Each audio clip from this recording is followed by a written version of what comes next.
بسم اللہ الرحمن الرحیم۔ خود کی حقیقت۔ آپ کی حقیقت کیا ہے؟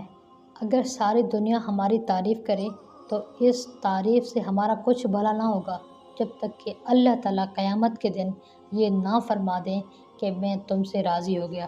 حضرت سید سلیمان ندوی رحمۃ اللہ علیہ فرماتے ہیں کہ دنیا میں اگر بہت لوگ تمہاری تعریف کریں تو تم اپنی قیمت نہ لگا لینا، کیونکہ غلاموں کی قیمت لگانے سے غلاموں کی قیمت نہیں بڑھتی، غلاموں کی قیمت مالک کی رضا سے بڑھتی ہے۔ لہٰذا سید سلیمان رحمۃ اللہ علیہ کا ایک شعر ہے، ہم ایسے رہے یا کہ ویسے رہے، وہاں دیکھنا ہے کہ کیسے رہے۔ یہاں ہماری خوب تعریفیں ہو رہی ہیں لیکن وہاں ہماری قیمت کیا ہوگی یہ قیامت کے دن معلوم ہوگا۔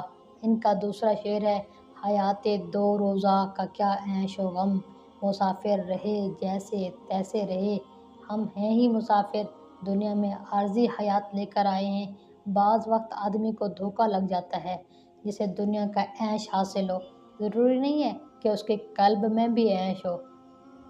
اگر کسی مولانا جلال الدین رومی رحمۃ اللہ علیہ فرماتے تھے، اگر کسی کافر بادشاہ کی قبر پر سنگ مرمر لگا دیا جائے اور دنیا بھر کے سلاطین اگر وہاں پھولوں کی چادریں چڑھا دیں اور بینڈ باجے بج جائیں اور فوج کی سلامی ہو، لیکن قبر کے اندر جو اللہ تعالیٰ کا عذاب ہو رہا ہے اس کی تلافی قبر کے اوپر سنگ مرمر نہیں کر سکتے، اور اوپر کی روشنیاں اور بجلیاں اور دنیا والوں کے سلوٹ اور سلامتی کچھ بھی فائدہ مند نہیں ہے۔